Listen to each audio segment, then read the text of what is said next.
Thank you, colleagues. I would just advise the Chamber that, as there is insufficient time to finish the debate on the next group this evening, and as there are still a number of procedural items that we must conclude today, we will conclude amendment proceedings there for this evening. We will resume them this morning, and we will move on to our next item of business. I'll just give members a moment to take their seats.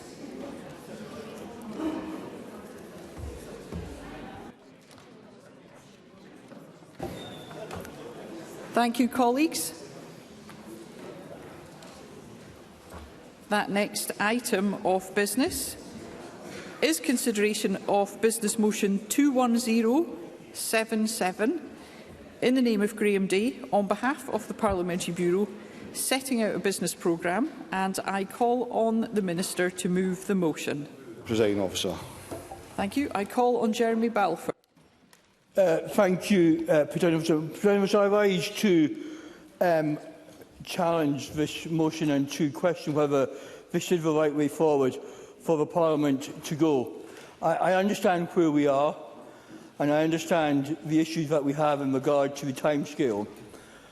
But as I've said on a previous occasion, if this Parliament genuinely seeks to be a Parliament that wants those who have caring responsibilities or who need carers to be involved, to change the timetable at this time of the week makes it very difficult for some individuals.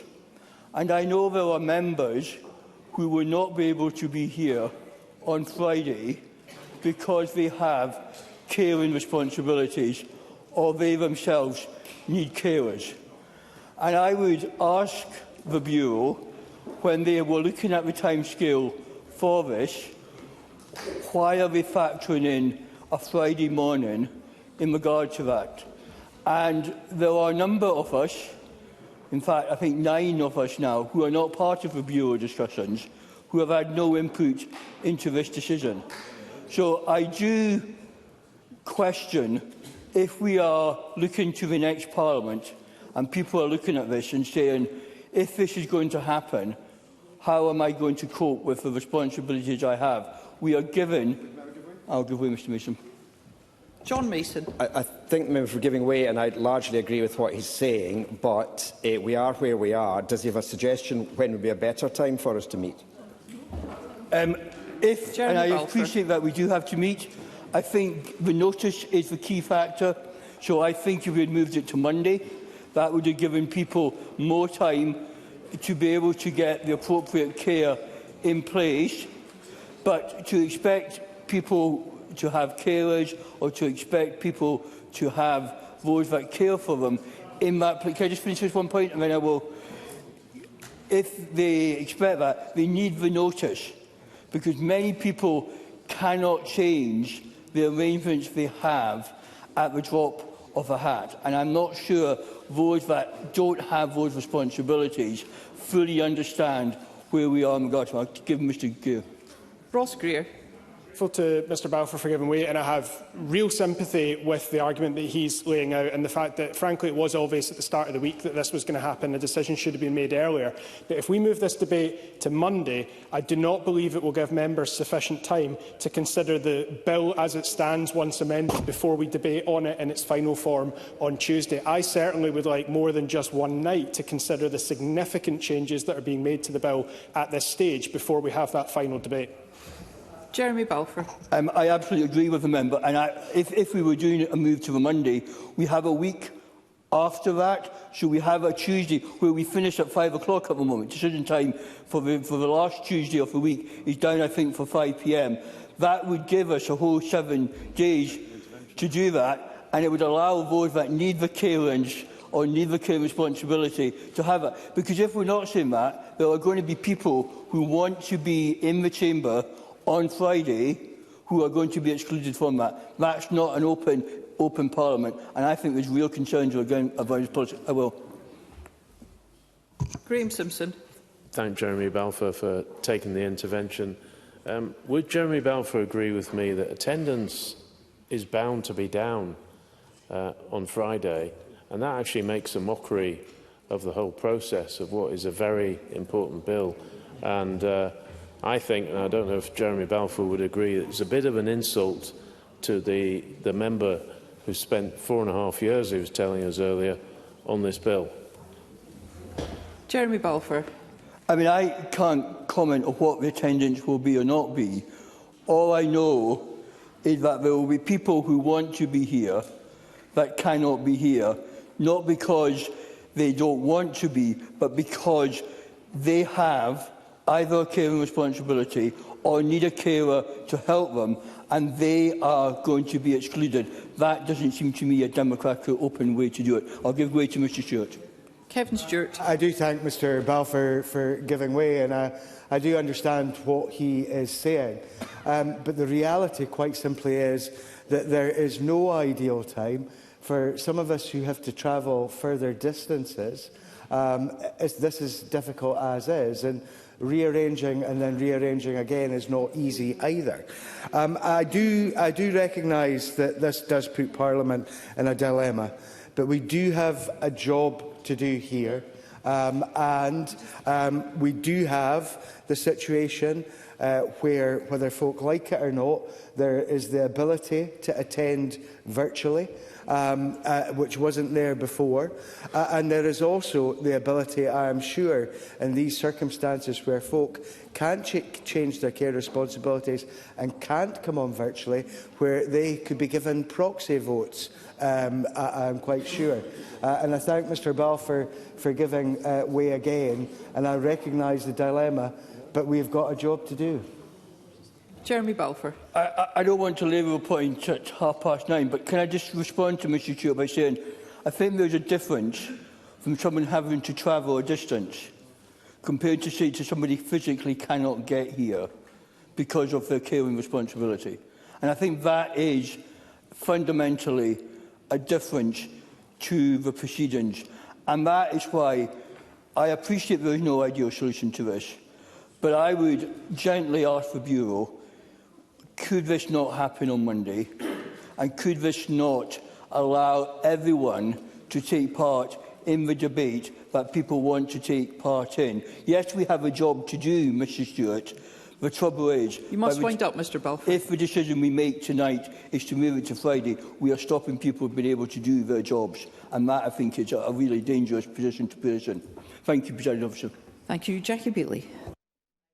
Officer, these are of course serious and substantial issues that we're being asked to consider, and this in my view is the most consequential Members' Bill of the Parliament, indeed probably since Parliament was established. I acknowledge that timetabling has been difficult. We've consistently underestimated the amount of time that's been taken and has been required. I appreciate all of that, but this process feels slightly chaotic and I don't think shows the Parliament in a terribly good light. Now, I know the government's legislative programme has been full. It feels as if it's been rushed through and squeezed into the final few weeks of Parliament, and I don't think that's a sensible way for us to legislate. I appreciate people have caring responsibilities. I appreciate that many of us, particularly as constituency but also list MSPs, consider Fridays to be protected days for constituency work. Members already have plans, have surgeries, have meetings with constituents and external organisations, and cancelling at short notice does make that difficult. But I'm also told that there is a strong possibility that next Friday may well be necessary for other legislation. And I am worried that in our dash to get to the end of this legislative programme in this parliamentary session, we're going to squeeze everything in and not consider it properly. Now, I do accept the need to get through this. I absolutely do. But I would ask that the Bureau would maybe consider this again. I'm conscious that some committees have concluded their business, are no longer meeting, so it may be that some mornings might be available when members would be on the parliamentary estate anyway. It may be that there are some slots where we could meet in the evening.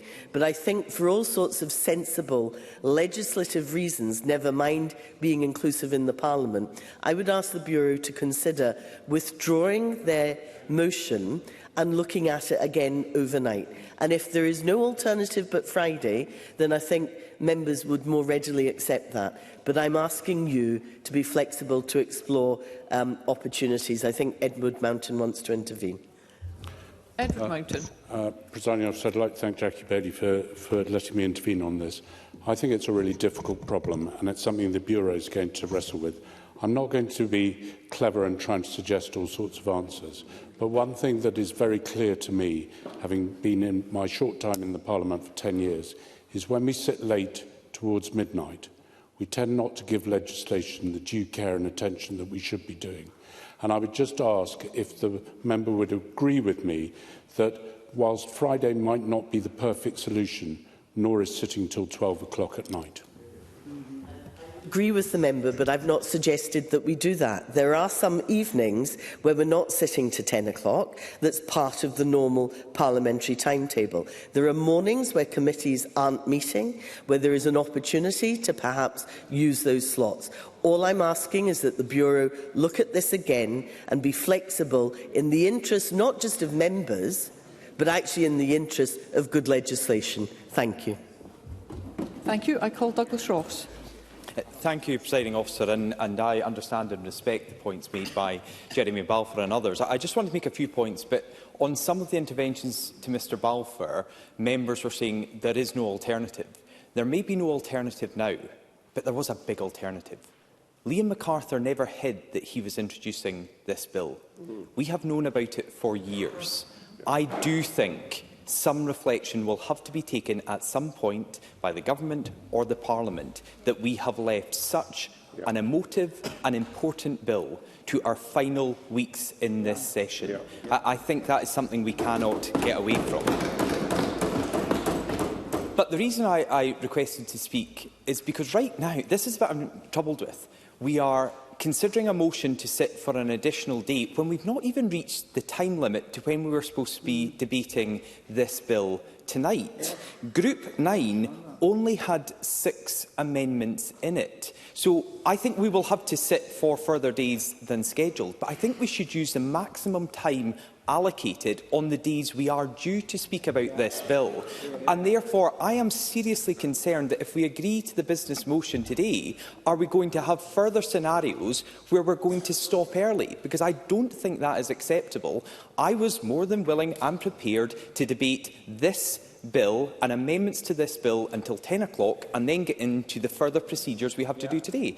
And I'm unsure who took the decision and why a decision was taken not to start Group 9, because I believe it could have been finished, and if it couldn't, we could have followed up until the amendments that had been debated. I will give way to Mr Greer, and then restarted it. If we are not even going to be flexible around those issues, then we might not even complete the business on Friday, the additional day. I'll give way to Mr Greer.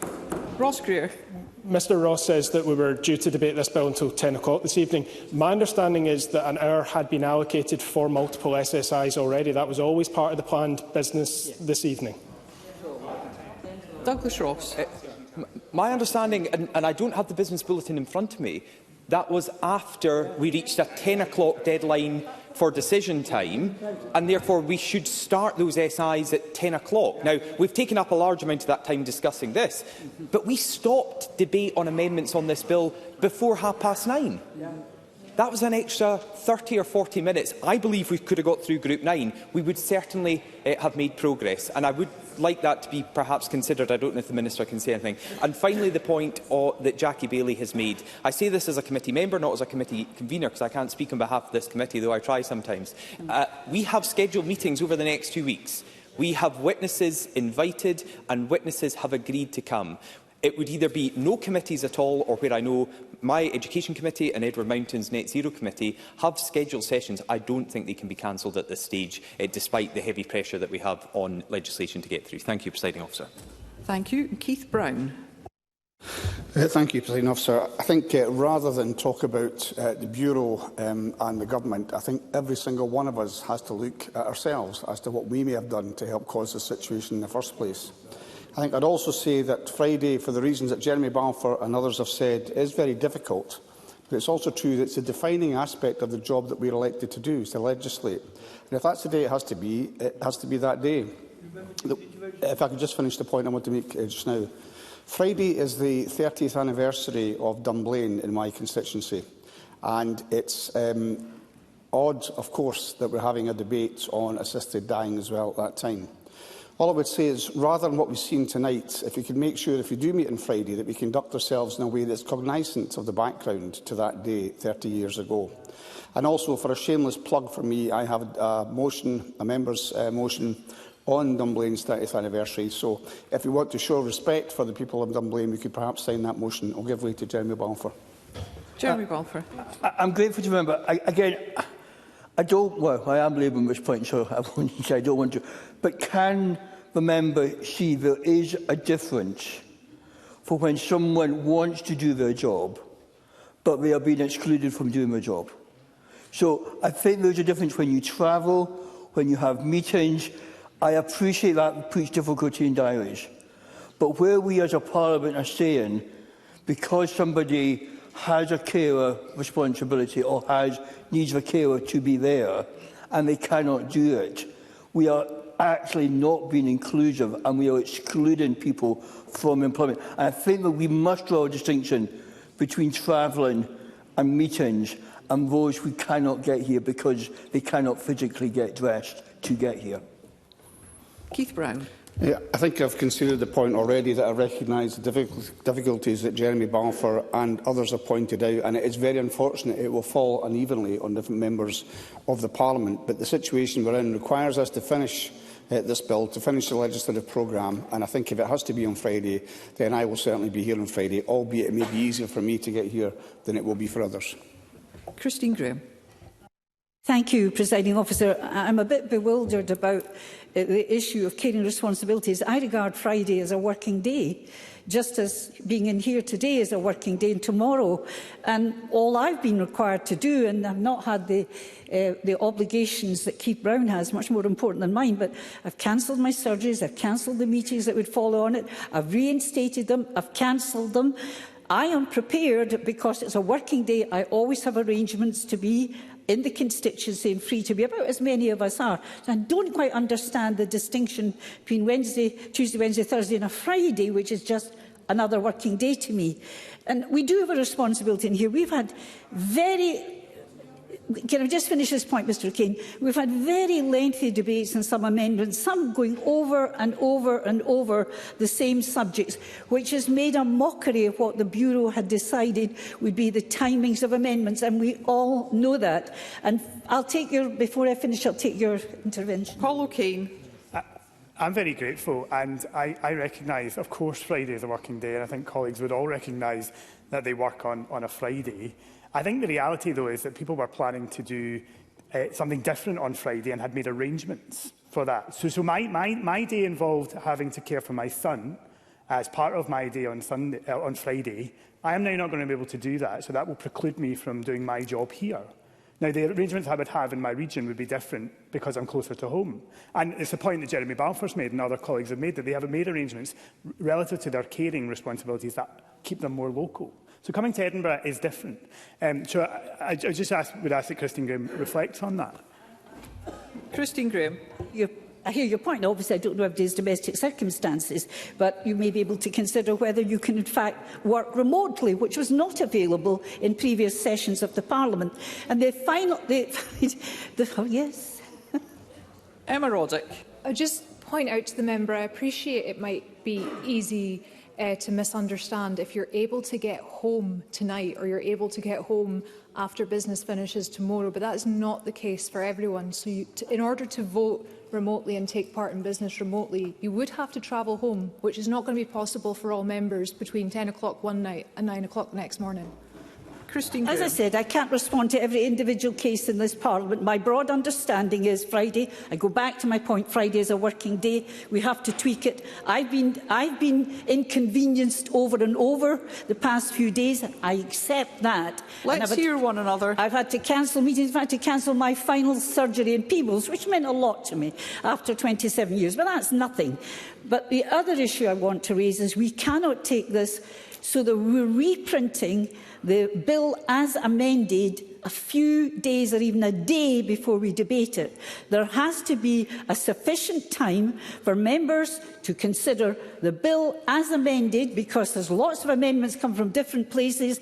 I don't know what the bill is going to look like at the final stage. I'd certainly like to have time to reflect on it, consider it before I'm involved in voting on the bill as amended. Nicola Sturgeon. Presiding Officer, firstly, can I share the frustration that has already been expressed that while we are debating this, we could right now be making more progress with the assisted dying legislation. The point I want to make is this, though. I have great sympathy with the points that have been made by Jeremy Balfour and others about Friday, although I accept that there is probably no alternative to sitting on Friday. But the plea I want to make to the Bureau is that it takes the time overnight or tomorrow morning to take an overview of the remainder of this session and the business that has to be got through. Because a week today, there is a substantial stage 3 with over 200 amendments. I really fear that a week tonight we will be in exactly the same position, having exactly the same debate. So can the Bureau... yes. Ms Maguire. I thank Nicola Sturgeon for giving way, and I'm going to be really brief here. Jeremy Balfour has, in a very dignified and eloquent manner, tried to explain to Chamber the difficulties that a number of our colleagues face who require carers to help them get to work. I think it's very easy to talk about being an inclusive Parliament, but if we don't listen to our colleagues, then the stuff we have written on paper is worth nothing.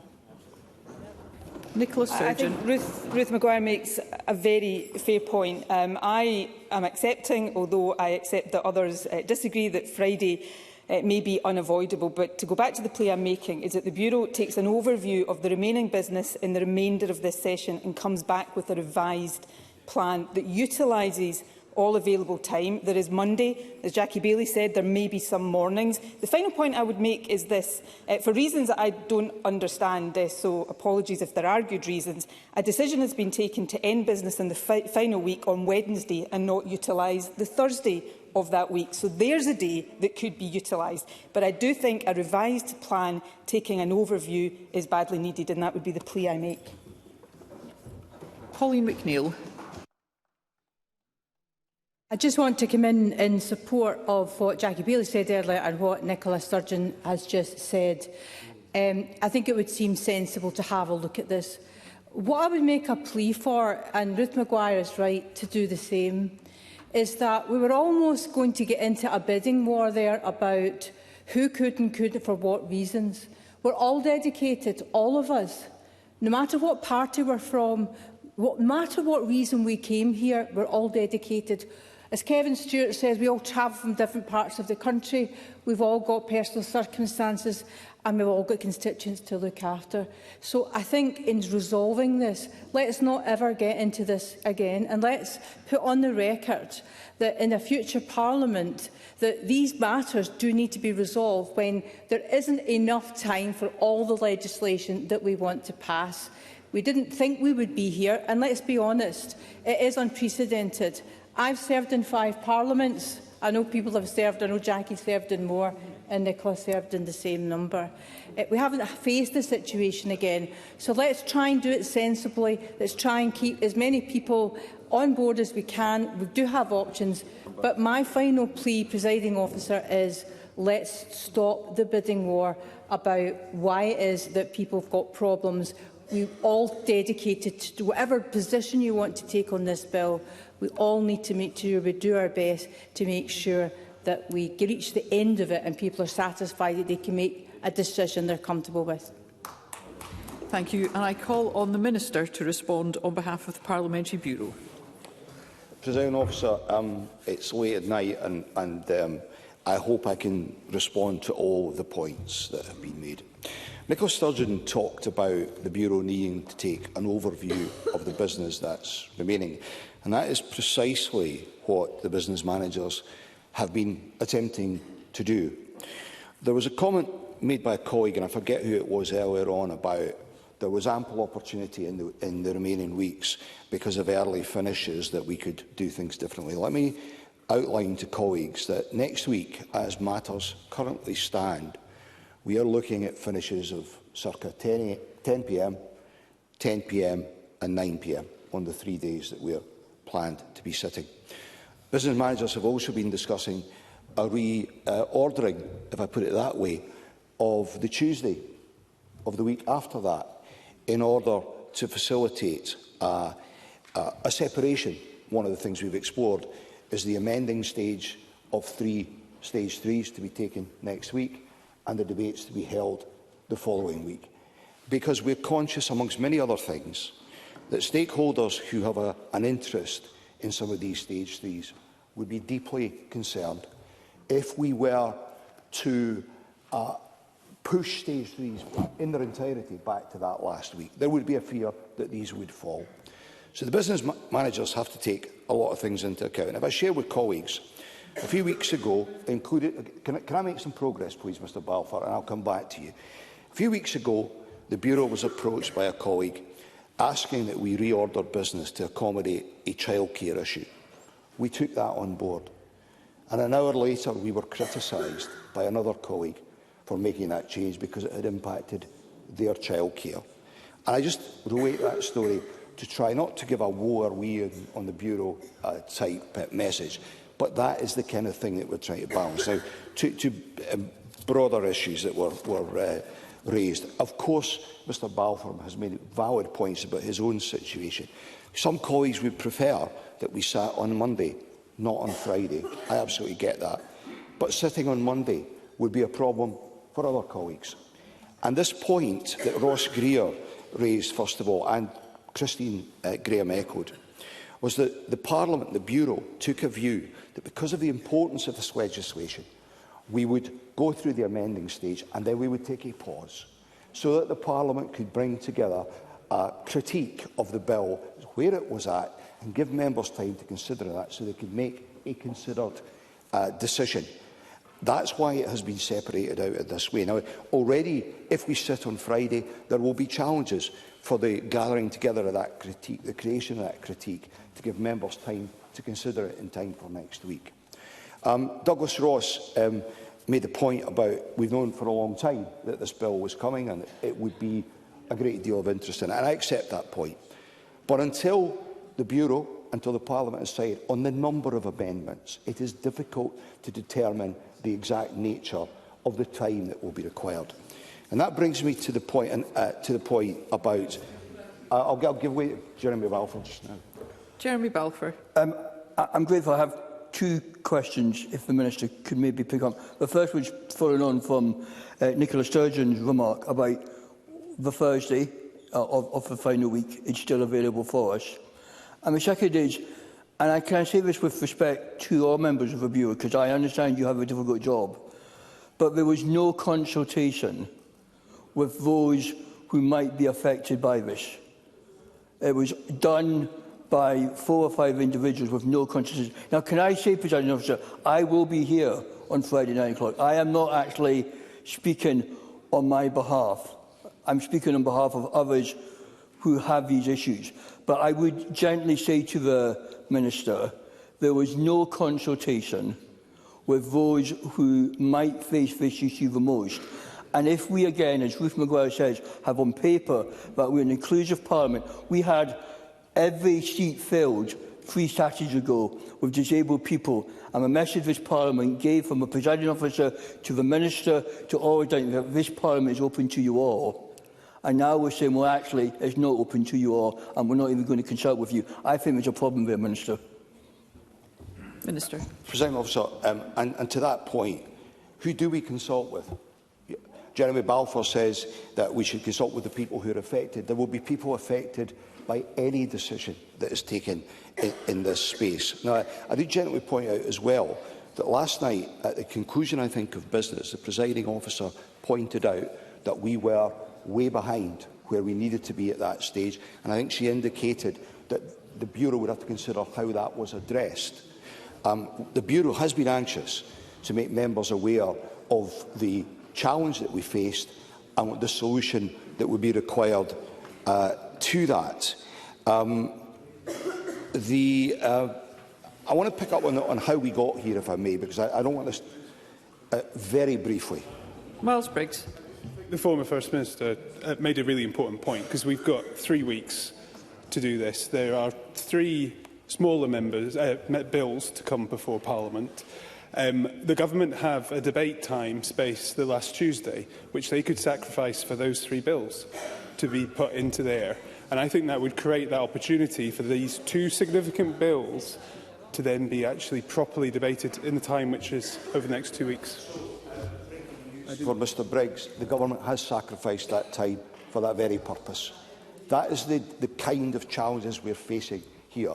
The proposal that we are currently looking at, to be confirmed by the Bureau and brought back to Parliament, would be to sacrifice that debating time and use it for the final debates on 3 bills. That is, and I hope for colleagues, that illustrates the pressure that the Parliament is under.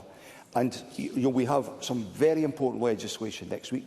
I think it was Douglas Ross made the point about we don't want to be in this situation again next week. That is what the Bureau has been trying to avoid. Now, we've scheduled a lot of time for this particular piece of legislation this week, and extensive work was done by the Parliament staff and business managers to arrive at the original scheduling for Stage 3 of the Assisted Dying Bill. But that was entirely predicated on progress being made in line with what might be reasonably predicted. Disposal of the amendments has not proceeded at the anticipated pace. To give members a flavour of that, we had predicted it would take around 21 hours and 40 minutes to get through the amendments. We are now looking, at this stage, at 26 hours. I may be out by a few minutes, but I hope that gives colleagues a thing. As a result of that, we require to find additional and exceptional time in order to complete the process. And that's why the business has been scheduled for Friday from 9:30 a.m. to 5 p.m. Now, how much time will actually be needed on Friday, self-evidently, is going to be determined by the pace of progress from here on in. And I apologise to colleagues if I have not covered some of the points that they've been made. But I go back to my central point, that whatever the Bureau did, members would be inconvenienced. I absolutely accept that. But I would also ask members to proceed on the basis and support the motion, because if we can conclude this on Friday, it alleviates some pressure pushed down the line. Now, there was a point made about, I think it was Nicola Sturgeon made about, well, why don't we sit on the additional Thursday? Well, we could do that. We could move a change to business. But this approach that pushes everything back, to be frank, is one of the reasons why we've got here. We have to tackle the problems as they arise, deal with business as it arises, and frankly crack on with this. So I would ask Parliament, recognising all that I've heard, to support the business motion. Thank you, Presiding Officer. Thank you. And the question is that motion 21077 be agreed. Are we all agreed? The Parliament is not agreed. Therefore, we'll move to a vote, and members should cast their votes now.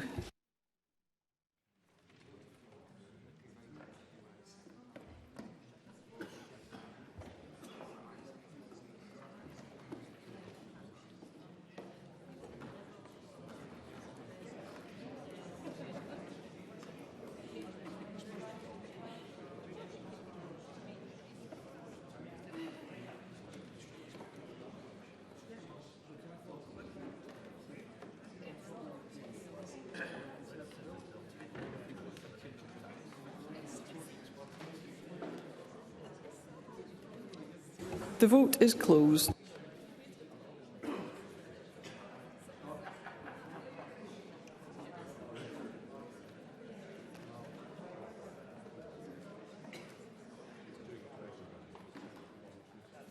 I call Claire Adamson for a point of order.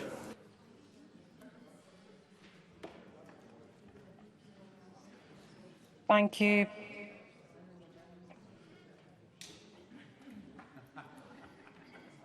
Thank you, Presiding Officer.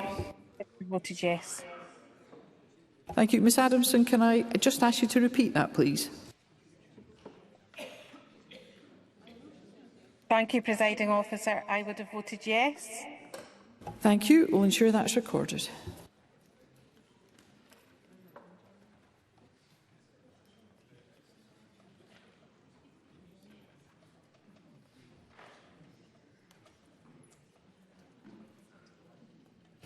The result of the vote on motion 21077 in the name of Graham Day is yes 101, no 19. There were 3 abstentions. The motion is therefore agreed.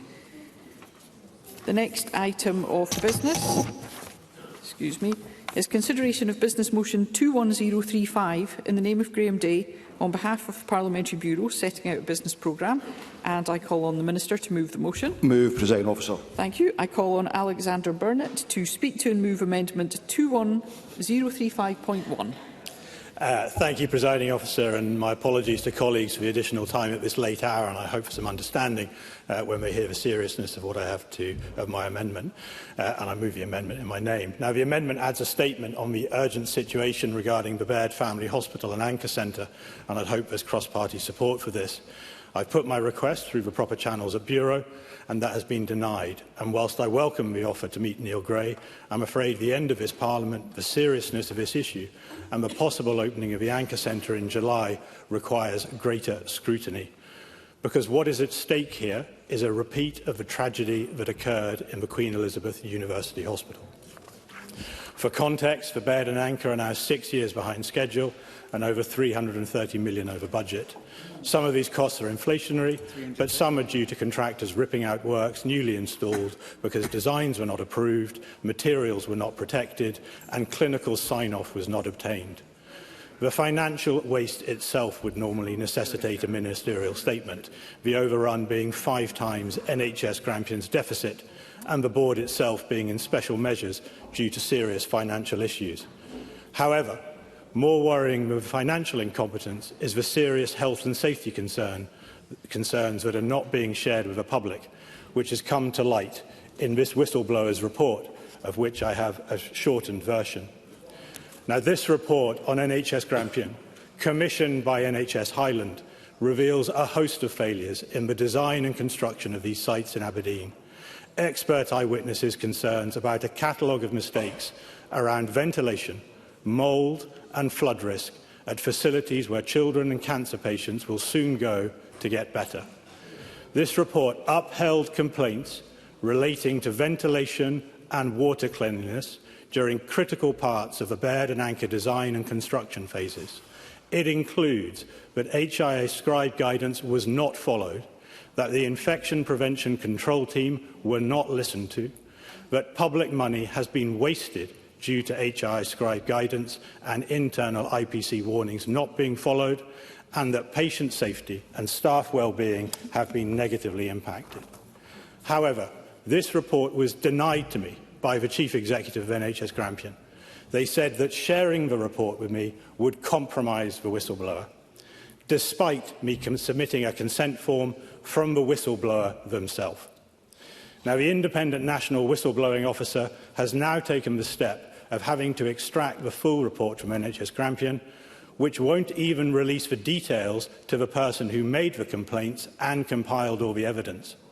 They were told during the process that information contained within could never leave the top tiers of NHS Grampian, the insinuation being that this would create some kind of tidal wave of job losses. Now, the whistleblowing officer, in a departure from their usual process, has contacted NHS Grampian with urgent questions to be answered by this Friday. Now, this departure from normal procedure follows a meeting to discuss the high risks. It considers the imminent opening of the buildings, ongoing failure to address IPC risks in the Anchor and Baird, and the ongoing water safety concerns. The whistleblowing officer has also been in contact with Healthcare Improvement Scotland and NHS Assure about the concerns.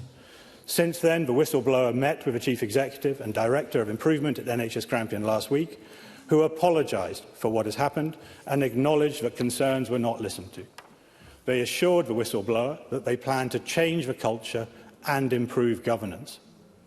Now, the powers that be have apologised to the whistleblower, themselves a respected practitioner in the NHS for many years, because they could see NHS Assure making exactly the same mistakes it was set up to avoid.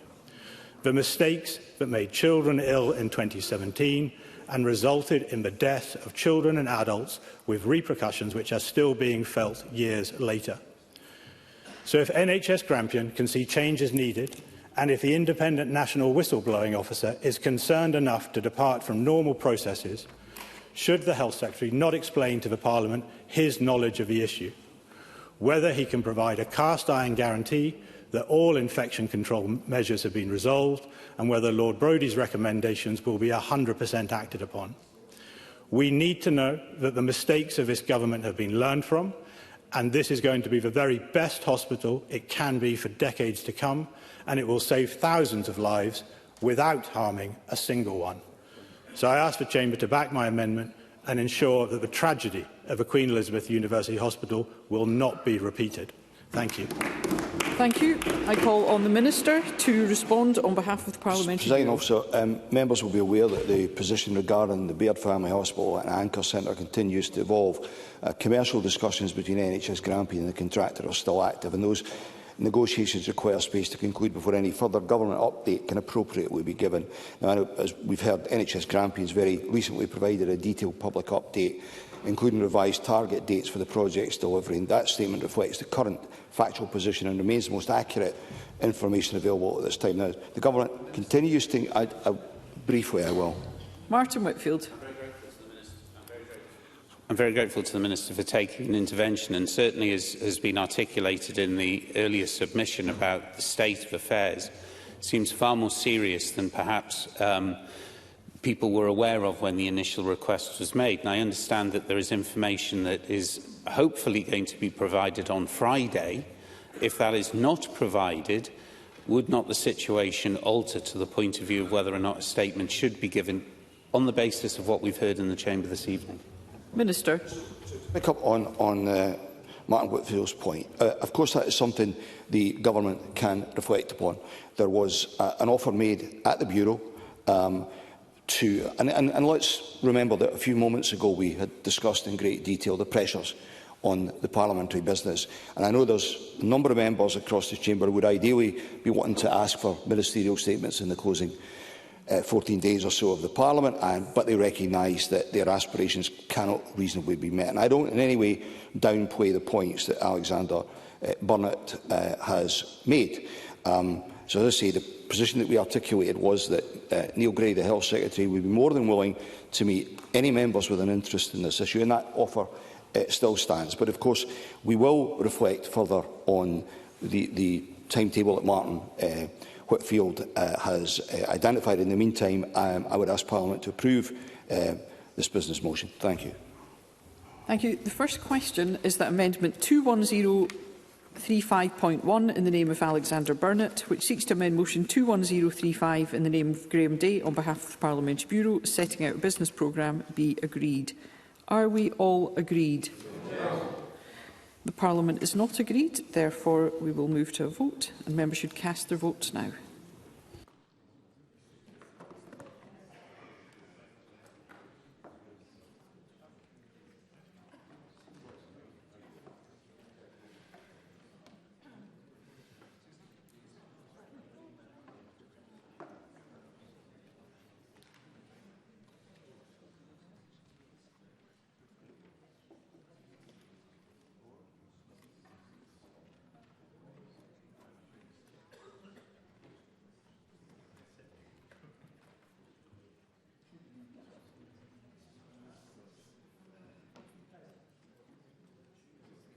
The vote is closed.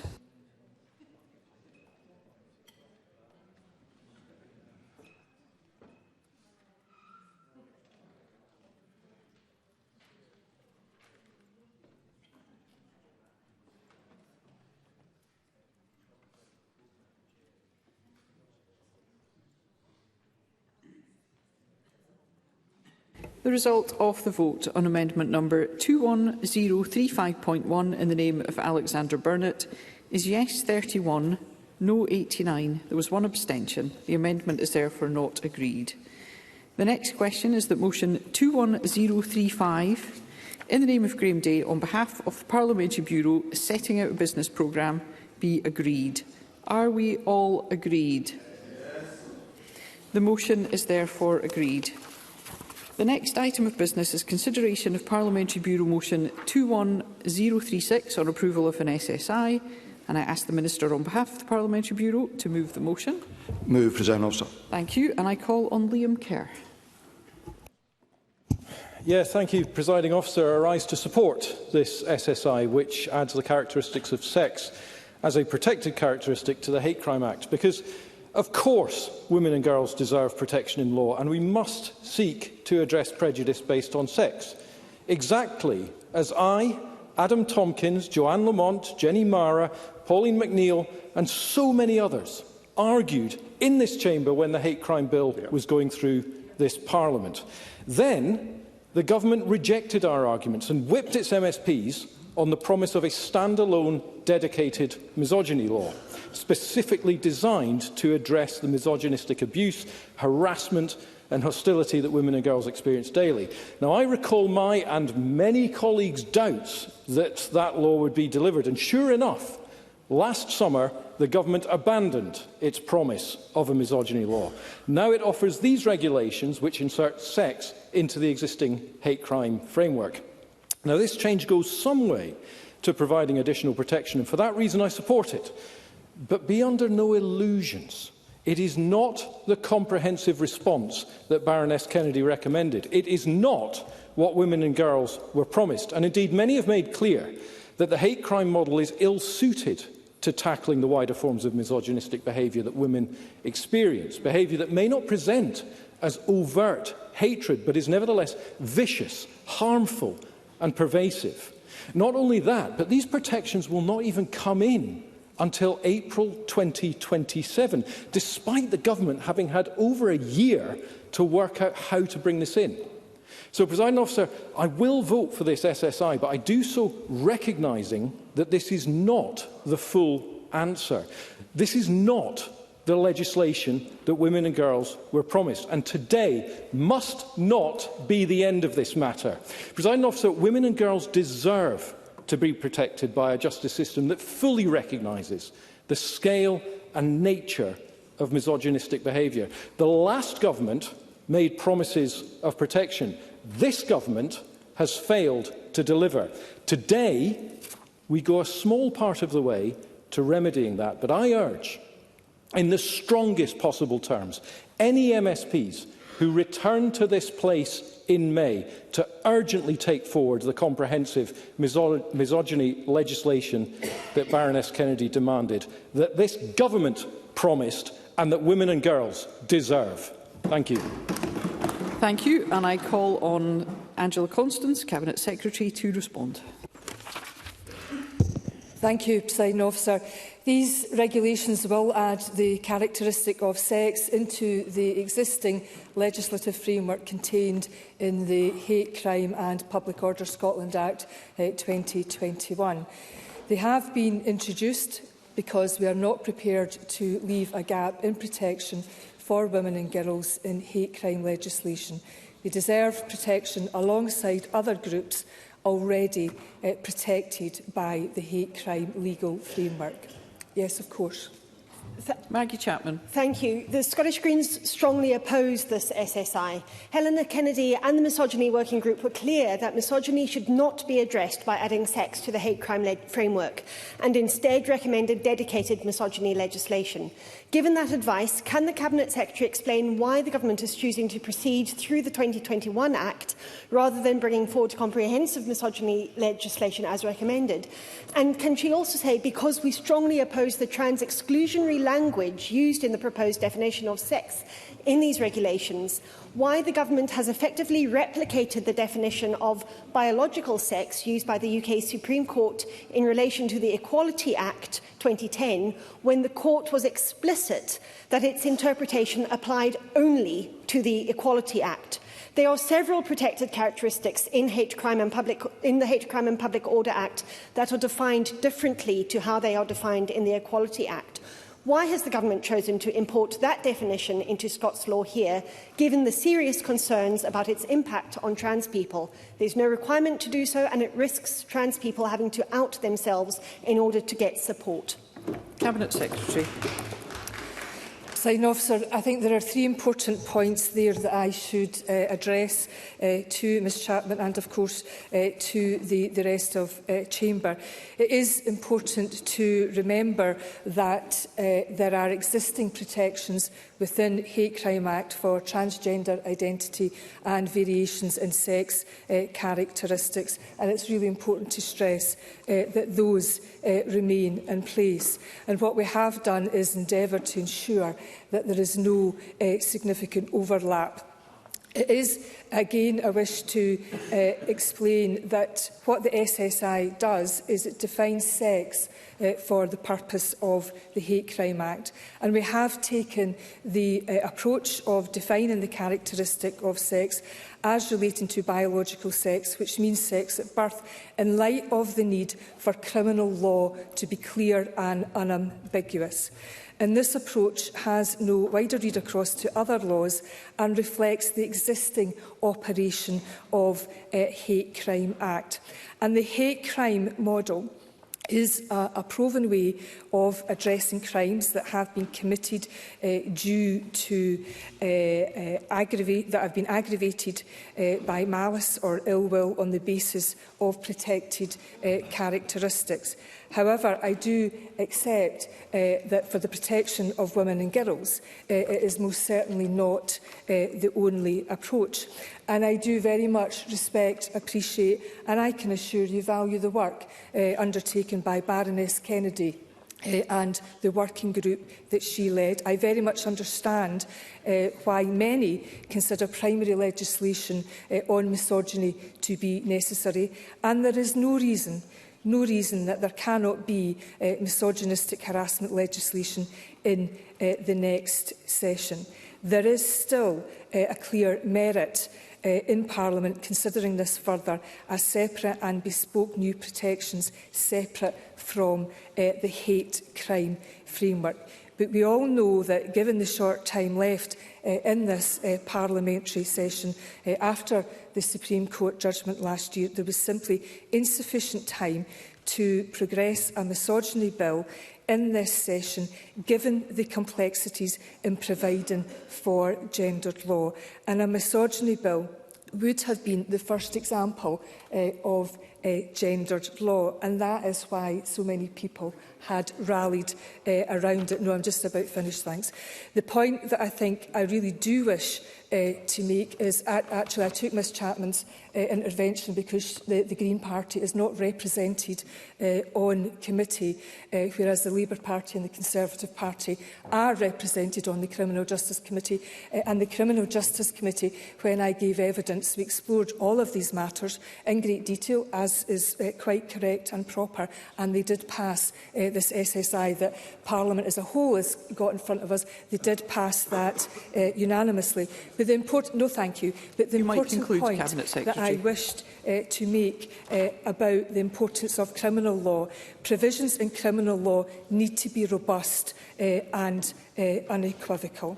And we do know, Presiding Officer, and I'll end on this point, that women and girls do experience disproportionately high levels of harassment, abuse and threatening behaviour, simply because they are women and girls, and that is to say it is behaviour motivated by prejudice relating to our sex. And I would urge members to vote to pass the regulations tonight to ensure that women and girls have the legal protections through the existing hate crime framework. You must conclude, Cabinet Secretary. Yes, of course. Which means if Parliament agrees that these legal protections are passed into law this parliamentary term. Thank you for your indulgence, Presiding Officer.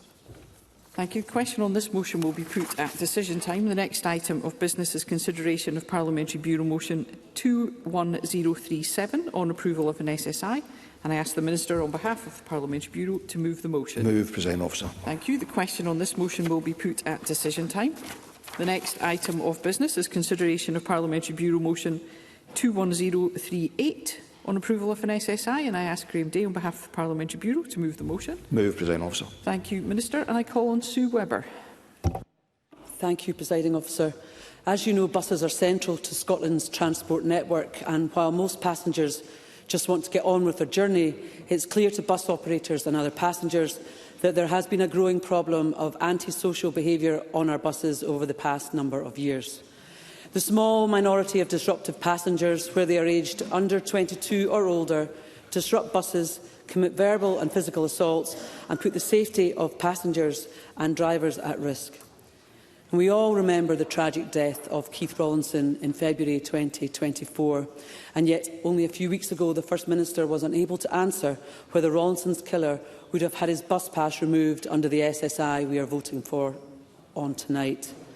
The Scottish Conservatives will support this SSI.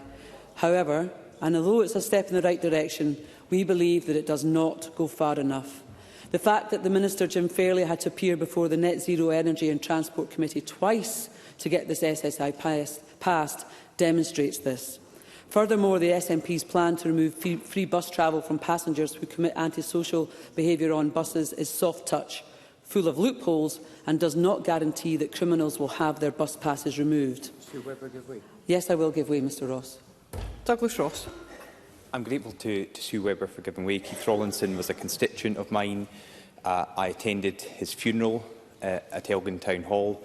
I have listened as his wife Sue and their family have expressed their deep concern and frankly disgust that the killer of their husband could soon be released from, I can't even say prison because he's not in a prison, but could soon be released and still be entitled to his free bus pass. Does Sue Webber agree that is completely unacceptable? And this government should do everything possible to ensure that someone who has killed a bus driver never, ever, ever is allowed to retain his free bus pass. Sue Webber. Thank you, Mr Ross. And frankly, yes, I do agree, and I think law-abiding Scots across the country would also agree, and would agree with me that free bus passes must be stripped from those who have used them as any excuse to act violently, whether on a bus or they use their passes to travel to a location where they carry out antisocial behaviour and criminality, whether it be stations, bus or rail, retail venues or leisure. The Scottish Conservatives are on Scotland's side, and believe that any passenger who commits criminal or antisocial behaviour should automatically have their bus pass stripped from them. That is the least that passengers and bus drivers deserve. This SSI gets the ball rolling, but there's far more that needs to be done to deliver safer buses for Scotland, Presiding Officer. Thank you, and I call on Jim Fairley to respond. Minister. Thank you very much, Presiding Officer. Thank you, Presiding Officer. The programme for Government for 2025-2026 set out a commitment to suspend and withdraw free travel from anyone who doesn't act responsibly on Scotland's buses. This SSI is an important step in delivering that commitment. It secures the enabling power for the policy and provides the basis for the ongoing work with operators and partners to finalise the supporting administrative procedures. The policy will apply to all national concessionary travel schemes, recognising that people of any age can engage in unacceptable behaviour.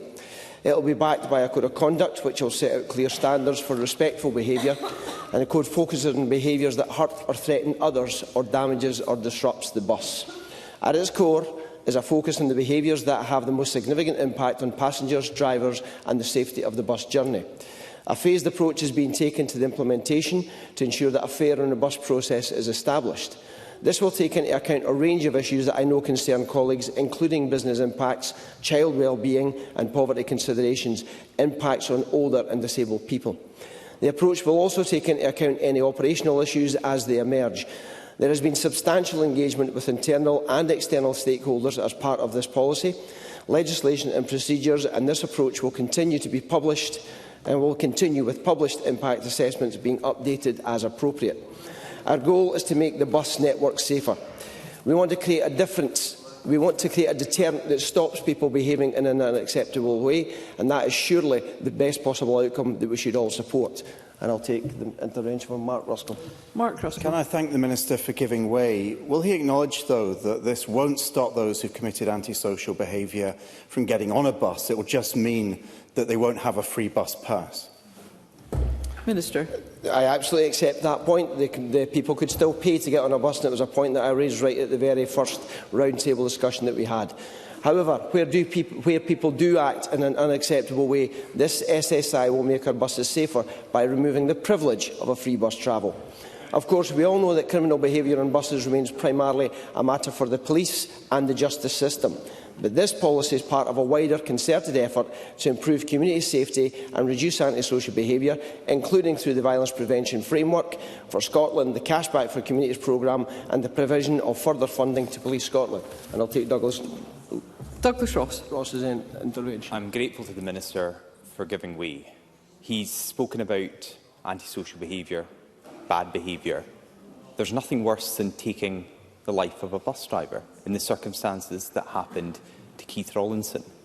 So how does he defend his government's decision to include this in the programme for government in 25-26 after Keith Rawlinson was killed at the hands of someone who had a free bus pass and someone who will continue to have that free bus pass? They knew the circumstances that happened at Elgin Bus Station that February in 2024 when they introduced this in the programme for government. So why have they come up with legislation that doesn't strip a bus pass from someone who killed a bus driver?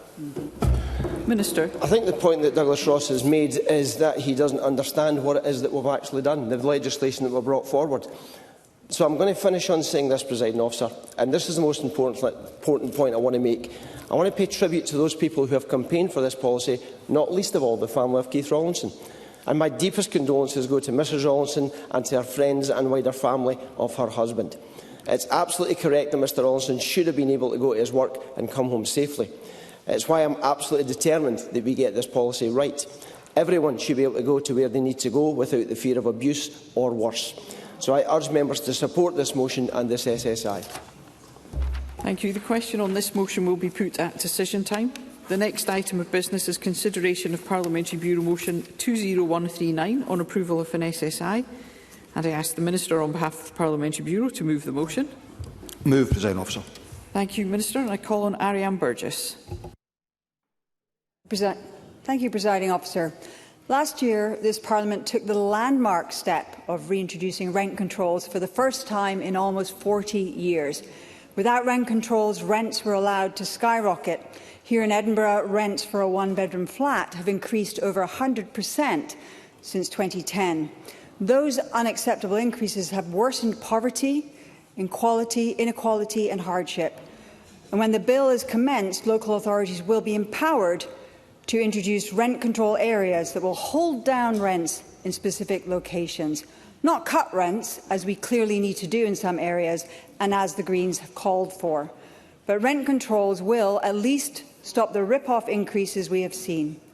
But just as we are about to implement one of the most important ever advances for working people, one that we know will help tackle the cost of living, we are today considering pulling back by exempting build-to-rent and mid-market rent properties from the controls renters have called for so long.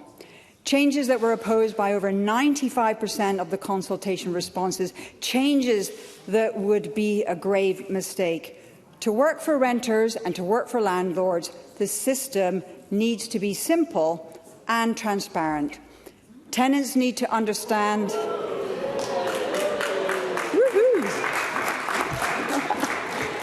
Now can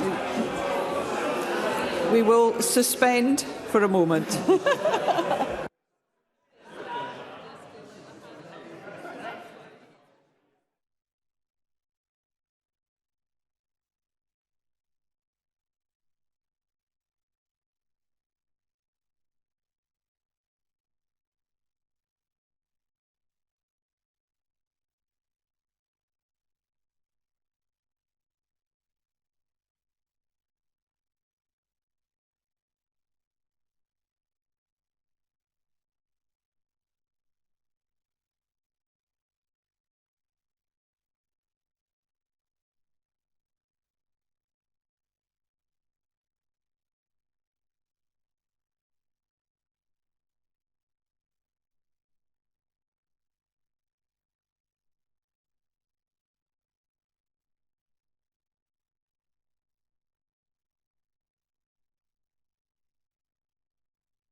Thank you for your forbearance, colleagues. I will ask Ms Burgess to resume.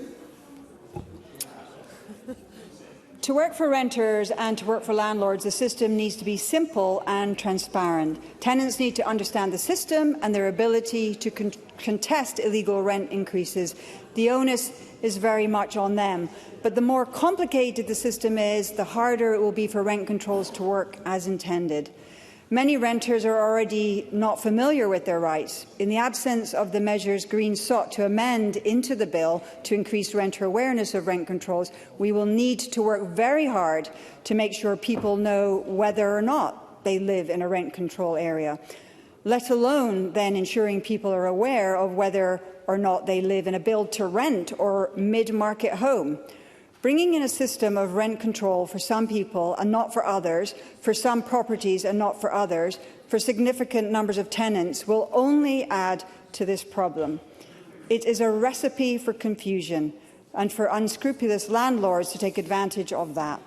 And I've not heard one good reason why some of our constituents who rent deserve protection. I'm going to proceed. I think we want to, yeah. I haven't heard one good reason why some of our constituents who rent deserve protection and others do not, simply on the grounds of where they've chosen to live. It's also important to note that the exemptions are not time-limited. Jump ahead a few years and you can easily see the nonsense of this. Why should renters' degree of protection from unfair hikes depend on how the property was built, perhaps many, many decades before? Looking at rent control systems from around the world, there's nowhere near enough evidence that rent controls damage new house building to justify such sweeping exemptions as is being proposed. But despite that, and despite the fact that the new mid-market and build-to-rent are already free from rent controls outside rent control areas, developers and landlords have pushed for more. To close, Presiding Officer, homes should be for living in, not for profiteering. And on behalf of the Scottish Greens, on behalf of the hundreds of thousands of renters who desperately need a simple system of rent controls, I urge the Parliament to vote against this motion. Thank you, and I call on Mary McCallan, Cabinet Secretary, to respond. Presiding Officer, thank you. And firstly, just let me thank you for your flexibility in allowing me to contribute remotely, not something I would normally wish to do, so thank you. By way of response, the Housing Scotland Act 2025, as Ariane Burgess has said, introduced a long-term evidence-based system of rent controls for Scotland, which is allowing us to protect tenants in areas where rents have been rising too steeply. Ultimately, this is addressing affordability. However, the housing emergency demands that we also increase the availability of all tenures of housing, including rented housing in Scotland. So this is very straightforwardly why we have brought forward these exemptions, to remove barriers to investment in mid-market and build-to-rent properties, helping to ensure confidence and a continued supply of new rented options. As a government, we engaged extensively during the bill process, working hard to strike the right balance with our proposals. And since the Act was passed, we've continued this engagement with stakeholders, including local authorities, the Scottish Federation of Housing Associations, the Housing Investment Task Force and landlord and tenant groups. And I can take Miles Briggs. Miles Briggs. I thank the Cabinet Secretary for taking this intervention because Ariane Burgess wanted some evidence at the impact of rent controls. And I wonder if the Cabinet Secretary could outline what has happened to the buy-to-let market and also the mid-market rent market build sector here in the capital. Everyone I've met have withdrawn from the capital, and we've seen the collapse in that supply of housing. So that has been a direct consequence of rent controls, and I wondered if the Cabinet Secretary could outline that. Cabinet Secretary. I thank Miles Briggs for his intervention, and what I can say for sure, Presiding Officer, is that since the question of exemptions was debated and supported on the floor of the Parliament, there has been a renewed confidence in investing in housing, both mid-market and build-to-rent sectors in Scotland. And I think that underlines the importance of these exemptions. So I should like to offer reassurance to Ariane Burgess and to others that I've carefully considered and designed the exemptions so they continue to provide support for tenants. For example, for tenants in build-to-rent properties, they will still be protected by the rent adjudication process that's available to them, which allows them to have rent increases challenged. And of course, the Housing Scotland Act strengthened the rent adjudication process, indeed for those living in mid-market rent as well. If the landlord should deviate from a mid-market rent, then we're absolutely clear they will no longer qualify for an exemption. So I do hope that provides some reassurance. However, on the whole, Presiding Officer, these exemptions are vitally important as part of a commitment to address the housing emergency, because very straightforwardly, they ensure a continued supply of new rented properties. They've enjoyed support across this chamber and across the housing sector, and I should ask that they are supported by the Parliament this evening. Thank you. Thank you. The question on this motion will be put at decision time. The next item of business is consideration of 7 Parliamentary Bureau motions, and I ask the Minister on behalf of the Parliamentary Bureau to move motions 21040 to 21045 on approval of SSIs and 21046 on designation of a lead committee. Move, Presiding Officer. Thank you. Minister, the question on these motions will be put at decision time.